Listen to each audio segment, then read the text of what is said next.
Hi everyone. హాలిడేస్లో bore కొడుతుందా? అయితే ఇది మీకోసమే.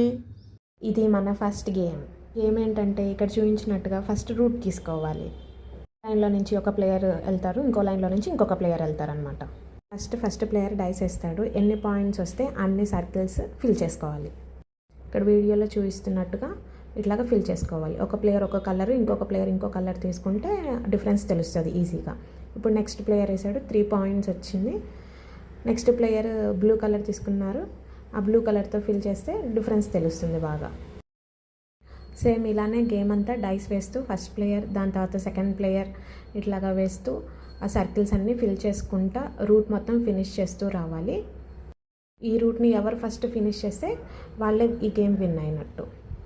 ఈ గేమ్ని నేను ఇన్స్టాగ్రామ్లో చూశాను, దాన్ని నేను నా స్టైల్లో మోడిఫై చేశాను. ఎలాగంటే రిషిని కొంచెం ఇన్వాల్వ్ చేసేలాగా దీనికి ఒక కాన్సెప్ట్ యాడ్ చేశాను అనమాట.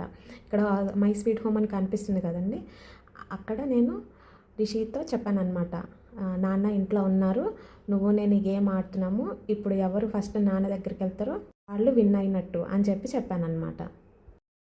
అలాగా మేము గేమ్ స్టార్ట్ చేసాము. ఈలోపు గేమ్ మధ్యలో వాళ్ళ డాడీ వచ్చి గేమ్ ఏదో బాగుంది, నేను ఆడతా అని చెప్పి వాళ్ళ డాడీ ఆడటం స్టార్ట్ చేశారు. ఇదిగోండి ఇక్కడ రిషి విన్ అయిపోయాడు, మొత్తం ఫిల్ చేసేసాడు. విన్ అయితే ఆగుతామా, వచ్చిన ఒక్క స్టెప్తో డ్యాన్స్ వేసి ఎంజాయ్ చేసేసాడు. ఇలా ఒక గేమ్ని కలర్ఫుల్గా కాన్సెప్ట్ తోటి పిల్లల్ని ఇన్వాల్వ్ చేస్తే వాళ్ళు బాగా ఎంజాయ్ చేస్తారండి. ఇది సెకండ్ కాన్సెప్ట్ అండి. ఏ ఫిష్ అయితే పాండ్ నుంచి సీకి ఫస్ట్ రీచ్ అవుతుంది. ఇందులో మేము మధ్యలో కొన్ని సర్కిల్స్కి +2 కూడా యాడ్ చేసాము. ఇది నెక్స్ట్ కాన్సెప్ట్ అండి. ఇది చాలా ఇంట్రెస్టింగ్ అసలు. ఇందులో పోలీస్ దారిలో ఉన్న థీఫ్ని పట్టుకొని మళ్ళీ పోలీస్ స్టేషన్కి తీసుకొని రావాలి. ఈ గేమ్లో లాడర్స్ కూడా పెట్టాము, మధ్యలో +2 కూడా ఉన్నాయి. ఇది సెకండ్ యాక్టివిటీ అండి. ఇది కంప్లీట్గా రిషి ఐడియానే. స్కూల్లో టీచర్ ఒకసారి చేయించారంట, ఇట్లాగా పేపర్తో ఫిల్ చేయడము, కలర్ఫుల్ పేపర్స్ తోటి. ఎలిఫెంట్ డ్రాయింగ్ వేసిస్తే తనే గమ్ముతోటి కలర్ఫుల్ పేపర్స్ అన్నీ అంటిస్తున్నాడు. ఇంకా రిషికి సిజర్స్ యూజ్ చేయడం అంత బాగా రాదు, పెద్ద పేపర్స్ అయితే కట్ చేసుకుంటున్నాడు కానీ చిన్నవి కట్ చేసుకోలేకపోతున్నాడు. సో నేను వాడికి నచ్చిన కలర్ అన్నీ చిన్న పేపర్స్ కట్ చేసి ఇవ్వమంటే కట్ చేసి ఇచ్చాను.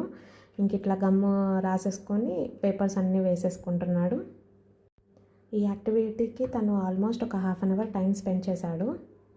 తనకి ఏ కలర్ కావాలో తనే చూస్ చేసుకుంటాడు, అది కట్ చేసి ఇవ్వమని చెప్తాడు. అలాగే ఎలిఫెంట్ మొత్తం ఫినిష్ చేసేసాడు. ఇది థర్డ్ యాక్టివిటీ. అసలు పెయింట్లతో ఒక యాక్టివిటీ అన్నా మామూలుగా ఇన్వాల్వ్ అవ్వడు. నేను చేస్తా అని పరిగెత్తుకుంటూ వస్తాడు. ఇంక ఇలా కొత్తగా చేయిస్తుంటే ఆగుతాడా. ఇది 4 జిరాఫీస్. ఫస్ట్ ఒక చిన్న షీట్కి పెయింట్ పూసేసి దాంతో జిరాఫీస్ బాడీస్ డ్రా చేయాలి. తర్వాత ఇయర్ బడ్తో వాటి ఇయర్స్, ఐస్, జిరాఫీ మీద బాడీ మీద ఉండే బ్లాక్ డాట్స్ అవన్నీ పెట్టేసేయాలండి. అవన్నీ పెట్టిన తర్వాత చాలా కలర్ఫుల్గా ఉంది. ఇది చేస్తుంటే జిరాఫీ చేయడం ఇంత ఈజీనా అనిపించింది. లాస్ట్లో ఇక్కడ చిన్న కొమ్మలు, లీవ్స్ కోసం ఫింగర్ తోటి ఇట్లా గ్రీన్ పెయింట్ వేయించాను. కొంచెం కలర్ యాడ్ చేద్దామని ఫ్లవర్స్ కూడా డ్రా చేశాను.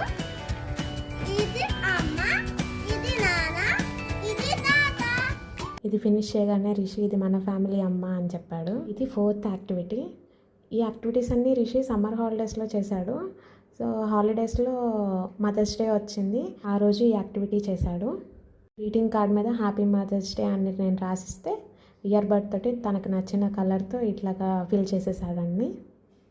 అది అయిపోయిన తర్వాత అమ్మ హార్ట్స్ వేసి అని అడిగి కలర్ఫుల్గా ఇవన్నీ ఫిల్ చేశాడు.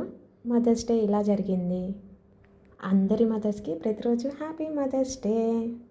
ఇది పార్ట్ 1. Wait for part 2.